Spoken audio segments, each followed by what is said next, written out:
ಹೇಳುವಾಗ ಸ್ವಲ್ಪ ಜೋರಾಗಿ ಹೇಳಬೇಕು. Hallelujah, hallelujah. ಯಾಕಂದ್ರೆ ನಾವು ಇಲ್ಲಿಗೆ ಚರ್ಚಿಗೆ ಬಂದಿರುವಂಥದ್ದು ದೇವರನ್ನು ಮಹಿಮೆ ಪಡಿಸುವುದಕ್ಕಾಗಿ. ಹಲ್ಲೆಲೂಯಾ. ದೇವರನ್ನು ಮಹಿಮೆ ಪಡಿಸುವುದಕ್ಕಾಗಿ ನಮ್ಮ ಶರೀರವನ್ನೆಲ್ಲ ನಾವು ಉಪಯೋಗಿಸಿ ದೇವರಿಗೆ ಮಹಿಮೆ ಪಡಿಸಬೇಕು. Hallelujah, hallelujah.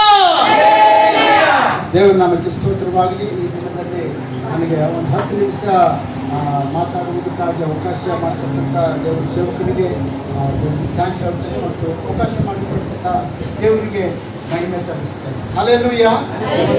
ನಾವು ನೇರವಾಗಿ ದೇವರ ವಾಕ್ಯಕ್ಕೆ ಹೋಗೋಣ.